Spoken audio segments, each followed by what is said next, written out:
जीवन में भरोसा जदि करिवार अछि ताहले से लोक उपरे करंतु जी आपणक लुह पछरे थिबा कष्ट राग पछरे थिबा भल पाइबा आउ चुप रहिबा पछर कारण को बुझी पारुथिबो। एतिकी मन रखिबे आपणक असुविधा समय रे आपणक कांध उपरे थिबा हाथ आपणक सफलतारे बाजुथबा ताळीठू बेसी मूल्यवान होइथाय।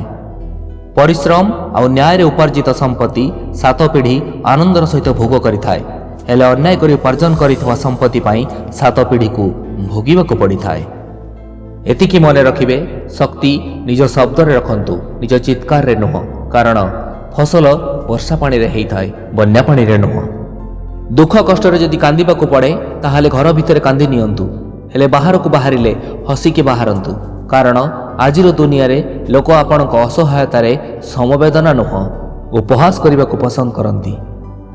मनीष साधन रे नुह साधन रे महान होता है भवन रे नुह भावना रे बड़ होता है आउ उच्चारण रे नुह आचरण रे ही श्रेष्ठ होता है। जो रंग और रूप को नहीं आपण जन्म होती से आपण दायी नुहंती हेले जो गुण और चरित्र सहित आपण विदाय नेबे से आपण स्वयं ही दायी रहिबे। जदि कहा कथा आपण को खराब लगे दुई प्रकार चिंता करंतु कहिथिबा लोक जदि महत्वपूर्ण अटे ताहाले से कथा को भूली जांतु आ से कथा जदि महत्वपूर्ण होइथाय ताहाले कहिथिबा लोक को ही भूली जांतु केबे भी असुविधा रे पड़िबेनी। बुद्धिमान सी होइथाय जे अन्यर भल गुण को आपणैवा शिखिथाय। शक्तिशाली सी होइथाय जे निज इच्छा उपर नियंत्रण रखिथाय। सम्मानित सी होइथाय जे अन्य को सम्मान दबा जानिथाय। आ धनी सी होइथाय जे मनर अन्य प्रति दयार भावना रखिथाय। भगवान केवल सेठी न थांती जोठी आमे प्रार्थना करिथाउ भगवान सेठी भी थांती जोठी आमे पाप करिथाउ। मनीषर मनरे अहंकार सेतेबेले आसीथाय जेतेबेले से एक कथा भूली जाए कि प्रशंसा तार नुह ता गुण रहिथाय।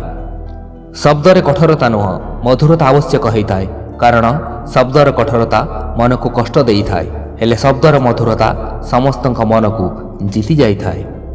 जीवन में सबकिछि हजम करने शिखंतु कारण खाद्य हजम न हेले रोग बढ़ी थाए धन हजम न हेले गर्व बढ़ी थाए कथा हजम न हेले आलोचना बढ़ी थाए प्रशंसा हजम न हेले अहंकार बढ़ी थाए निंदा हजम न हेले शत्रुता बढ़ी थाए दुख हजम न हेले निराशा बढ़ी थाए आउ सुख हजम न हेले पाप बढ़ी थाए। प्रकृत मनीष सीए हेई थाए जे अन्यर दुख को अनुभव करि पारि थाए कहीं ना एमिति भी निज कष्ट को पशु भी तो अनुभव करि पारि थाए। एतिके मन रखिबे जो पर्यंत आपण अन्यर दोष अन्यर भूल को देखि चलिथिबे से पर्यंत अन्य कहारी तो दूरर कथा निजे निज पाई भी भल चिंता करि परिबेनी। छोट चिंताधारा मनर संदेह को जन्म देई थाए बड़ चिंताधारा मनरे साहस को जन्म देई थाए। जीवन में शुणिबा शिखि जांतु सहिबा शिखि जिबे आउ जेबे सहिबा शिखि जिबे सेबे बंचिबा भी शिखि जिबे। सबु शब्दर अर्थ सिना शब्दकोश रे मिली जाई थाए हेले जीवन शब्दर प्रकृत अर्थ जीवन को जीकी आउ संपर्क शब्दर प्रकृत अर्थ संपर्क को तुलैकी ही मिली थाए। लोभ क्रोध भूल अपमान एसबु घुंगुड़ी बळे हेइतांती कारण एसबु अन्य किए कले निज पई असुविधा तो हेइ थाए हेले निजे एसबु कले निज को तार अनुभव भी हेइ न थाए। कुआ कोइलीर स्वर को दबेई देई थाए सत हेले निज स्वर को मधुर करि पारि न थाए। ठीक सेमिति निंदा करुथुवा लोक भल लोक को बदनाम तो करि देई थाए सत हेले निज को भल मनीष करि पारि न थाए। जीवन को सुंदर भाବରେ जीवार उपाय निज पाई नियम बनांतु प्रतिदिन भल किछि ग्रहण करिबा आउ किछि खराब को त्याग करिबा। पक्षी जेबे निज डेणा उपरे विश्वास और भरोसा करिथाय सेतेबेले पूरा आकाशटा ही तार हेइ जाय थाए। ठीक सेमिति निज कर्म उपरे निज उपरे जेबे विश्वास और भरोसा करबा शिखि जिबे सेतेबेले प्रतिटी सफलता केवल आपणकर ही हेबो। जीवन रे केबे भी निज शरीरर शक्ति आउ धन को नहीं गर्व करंतुनी कारण जीवन रे रोग आउ समस्या आसीबाकू डेरी लागि न थाए। जीवन रे सफलता पाइबाकू हेले निज लक्ष्य पछरे चलिबा बंद करंतुनी नहेले असफल हेइ जिबे कारण बही जाउथुवा स्वच्छ पानी भी यदि अटकी जाए ताहले ताहा दूषित हो जाए। मुहरे मिठा कथा कहूथुबा सबु मनीष को सरल भाविबार भूल करंतुनी कारण स्वार्थ पाई किछि लोक भल अभिनय भी करिथांती सेथिपाई जीवन रे समस्त को विश्वास करंतुनी कारण लुण आउ चीनीर रंग ଏକା ଭଳି ହୋଇଥାଏ। ଜୀବନରେ ସଫଳତା ପାଇବା ପାଇଁ ମହତ୍ତ୍ୱପୂର୍ଣ୍ଣ ଏଇଟା ନୁହଁ କି ଆପଣଙ୍କ ବୟସ କେତେ, ବରଂ ମହତ୍ତ୍ୱପୂର୍ଣ୍ଣ ଏଇଟା କି ଆପଣଙ୍କ ଚିନ୍ତାଧାରା କେଉଁ ବୟସର। ଅନ୍ୟର ସାହାରାରେ ଚାଲିବା ଛାଡ଼ି ଦିଅନ୍ତୁ, ଅନ୍ୟର ଭରସାରେ ବଞ୍ଚିବା ଛାଡ଼ି ଦିଅନ୍ତୁ, କାରଣ ଆଜିର ଦୁନିଆରେ ସ୍ୱାର୍ଥ ନଥିଲେ କଥା ହେବା ତ ବହୁତ ଦୂରର କଥା, ଲୋକ ଦେଖିକି ବି ଅଣଦେଖା କରିଦିଅନ୍ତି। ଭଗବାନ ଯଦି ଆପଣଙ୍କ ପ୍ରାର୍ଥନା ଶୀଘ୍ର ଶୁଣୁଛନ୍ତି ତାହେଲେ ସେ ଆପଣଙ୍କ ଶ୍ରଦ୍ଧା ବଢ଼ାଉଛନ୍ତି, ଯଦି ଡେରିରେ ଶୁଣୁଛନ୍ତି ତାହେଲେ ସେ ଆପଣଙ୍କ ଧୈର୍ଯ୍ୟ ବଢ଼ାଉଛନ୍ତି, ଆଉ ଯଦି ଶୁଣୁନାହାନ୍ତି ତାହେଲେ ସେ ଏ କଥା ଜାଣିଛନ୍ତି କି ଆପଣ ନିଜେ ହିଁ ନିଜ ସମସ୍ୟାର ସମାଧାନ କରିବାର କ୍ଷମତା ରଖିଛନ୍ତି। ଜୀବନକୁ ନିଜ ହିସାବରେ ବଞ୍ଚିବା ଶିଖନ୍ତୁ, ଅନ୍ୟର ଖୁସି ପାଇଁ ବଞ୍ଚିବାର ଭୁଲ କରନ୍ତୁନି, କାରଣ ଅନ୍ୟର ଖୁସି ପାଇଁ ସର୍କସର ସିଂହକୁ ବି ନାଚିବାକୁ ପଡ଼ିଥାଏ। ଭରସା ଅନ୍ୟ ଉପରେ ନୁହଁ ନିଜ ଉପରେ ରଖିବା ଉଚିତ, ଆଉ ଯଦି ବି କାହା ଉପରେ ରଖୁଛନ୍ତି ସାବଧାନତାର ସହିତ ରଖନ୍ତୁ, କାରଣ କେବେ କେବେ ନିଜ ଦାନ୍ତ ବି ଜିଭକୁ କାମୁଡ଼ି ଦେଇଥାଏ।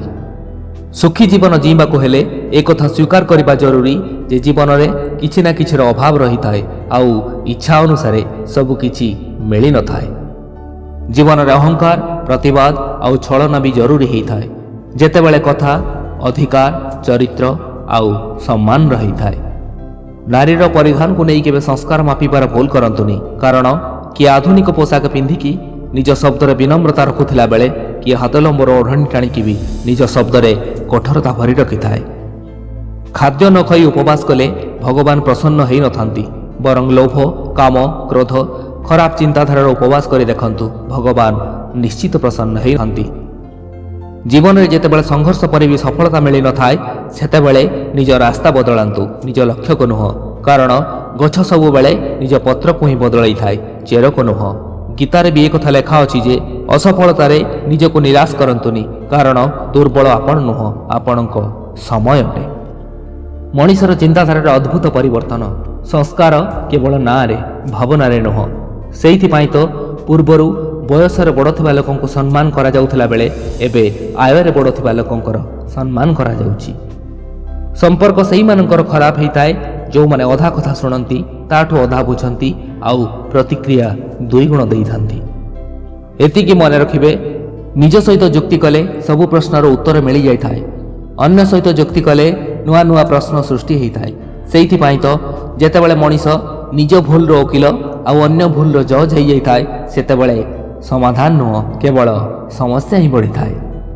ଜୀବନରେ ସମସ୍ୟାକୁ ସ୍ୱୀକାର କରିବାର ସାହସ ଆଉ ତାକୁ ସମାଧାନ କରିବାର ଭାବନା ଯେଉଁ ମଣିଷ ଭିତରେ ଥାଏ ସେ କେବଳ ସଫଳ ହୋଇନଥାଏ, ବରଂ ବହୁତ କିଛି ଶିଖି ଯାଇଥାଏ।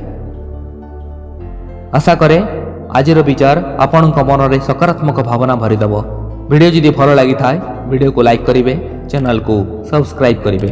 ପୁଣି ଆସିବି ନୂଆ ଏକ ଭିଡ଼ିଓରେ ନୂଆ କିଛି କଥା, ନୂଆ କିଛି ପ୍ରେରଣାକୁ ନେଇ। ସେ ପର୍ଯ୍ୟନ୍ତ ରହୁଛି, ନମସ୍କାର। ବନ୍ଦେ ଉତ୍କଳ ଜନନୀ।